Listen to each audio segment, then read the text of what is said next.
पिछले हफ्ते तेलंगाना स्टेट वक्फ बोर्ड का जो बोर्ड की मीटिंग हुई थी, स्पेशल बोर्ड का मीटिंग,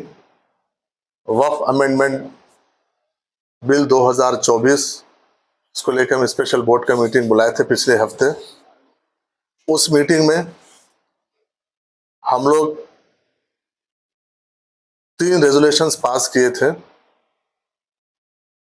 उसमें एक रेजोल्यूशन सबसे पहले, और हिंदुस्तान का वाहिद तेलंगाना वक्फ बोर्ड है, ये bill amendment bill parliament house में आने के बाद पहला बोर्ड है जो इसको यूनानिमसली इसको रिजेक्ट करते हुए एक बिल पास किए थे हम। और उसके बाद उसमें 2 चीज़ें हम उसमें ऐड किए थे। एक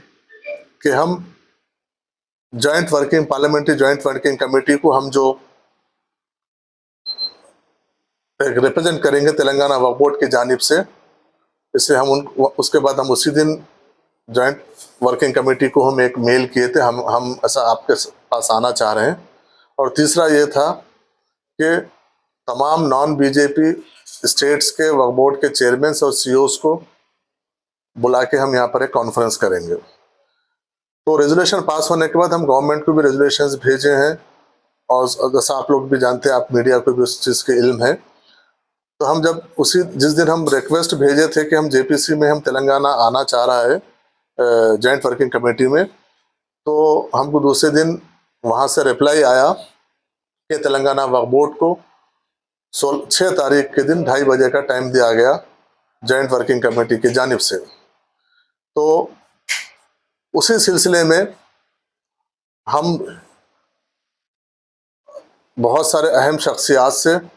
इस बिल के जो 40 अमेंडमेंट बिल है, इसमें जो इसके ऊपर हम बहुत सारे ब्यूरोक्रेट्स है जो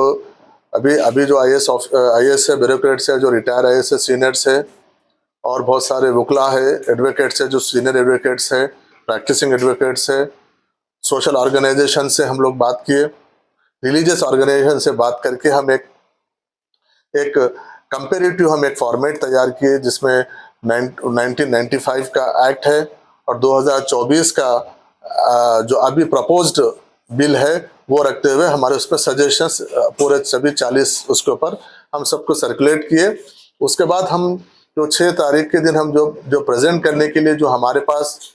हम जो डॉक्यूमेंट हम जो रिप्रेजेंटेशन लेके जाएंगे, उसका एक रफ ड्राफ्ट लेके हम ये जुमा के दिन ये डिसाइड किए कि हम पीर के दिन एक इनफॉर्मल मीटिंग बोर्ड के मेंबर्स के साथ इनफॉर्मल मीटिंग हम रखेंगे, जिसके ऊपर हम डिस्कस करेंगे जो भी किसी के अगर कुछ सजेशंस है, इसमें कुछ कौन से सजेशंस है, कौन से हम इसमें रखना है, कौन सा निकालना है। उसके बाद फिर हम गवर्नमेंट से भी हम मशवरा किए, गवर्नमेंट से भी हम जाने की इजाज़त लिए, गवर्नमेंट भी इजाज़त दी। और उसके बाद फिर हम गवर्नमेंट का भी ये सजेशन था कि आप इनफॉर्मल मीटिंग आप मेंबर्स के साथ बैठिए। उसके बाद कुछ चेयरमैन जो हुकूमत में जो माइनॉरिटी वेलफेयर डिपार्टमेंट से रिलेटेड चेयरमैन हैं और दूसरे भी मुस्लिम चेयरमैन हैं, उन लोगों को भी बुलाइए, उनको भी सबको। और इसके लिए आज की मीटिंग में हम एक इनफॉर्मल मीटिंग सुबह में हम 10:30 बजे से हमारी 12 बजे तक हमारे बोर्ड के मेंबर्स की इनफॉर्मल मीटिंग थी, जिसमें बोर्ड के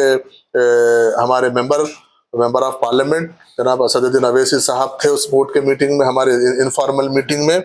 और जनाब अकबर निज़ामुद्दीन साहब हमारे सीनियर मेंबर बोर्ड के थे, हमारे एमए के मुखीद साहब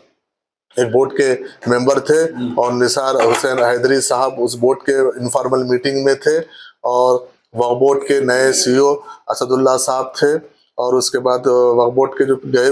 गुज़िश्ता कल तक जो ऑथोराइज ऑफिसर थे लियाकत हुसैन साहब थे, वो मीटिंग में हम इन डिटेल में डिस्कशन किए। डिस्कशन करके सबके सजेशंस हम लिए उसमें, और जिस तरीके से जॉइंट वर्किंग कमेटी काम कर रही है उन सजेशंस वो लोग किस तरीके से उनका क्या उन लोग की इंक्वायरीज है, क्या क्वेश्चंस है, वो लोग क्या पूछ रहे हैं, हमको क्या देना चाहिए, उसके ऊपर डिटेल से उसका डिस्कशन हुआ। और honourable parliament member of parliament Asaduddin Owaisi साहब भी एज ए, क्योंकि वो खुद भी एक जॉइंट वर्किंग कमेटी के मेंबर है, वो भी कुछ सजेशंस दिए कि किस तरीके से हमारा रिप्रेजेंटेशन होना चाहिए, उसके ऊपर डिटेल में डिस्कशन हुआ। उसके बाद 12 बजे से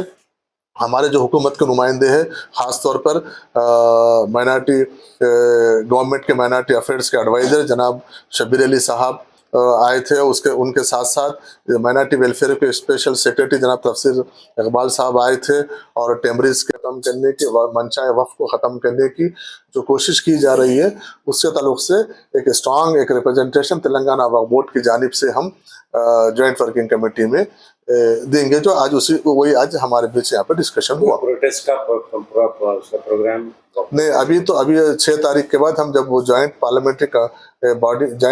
कमेटी में जब हम प्रेजेंट करेंगे, उसके बाद फिर आगे क्या क्या स्ट्रैटेजी होगा फिर तय करेंगे। वो जो दूसरे रियासतों के वक्फ बोर्ड चेयरमैनों को बुला के वो 6 तारीख के बाद हम डिसाइड करेंगे, उसमें प्रोटेस्ट का भी होगा या जल्द से आम होगा, या फिर आपका दूसरे चेयरमैन स्टेट्स के चेयरमैन और सीईओस को तेलंगाना को मिला के 10 नॉन बीजेपी स्टेट्स है, उसमें चेयरमैन्स और सीईओस वगैरह जहाँ पर चेयरमैन्स नहीं है वहाँ पर क्या करना है, उसके ऊपर तफसील से बात करके हम 6 तारीख के बाद उसका प्लान करेंगे। फिलहाल तो 6 तारीख की तैयारी में 6 तारीख एक डॉक्यूमेंटेशन, क्योंकि वो स्ट्रांग हमारा एक सजेशन सब हमारा ओवरव्यू हमारा व्यू उनके गवर्नमेंट के वो कमेटी के सामने हम रखने की कोशिश कर रहे हैं।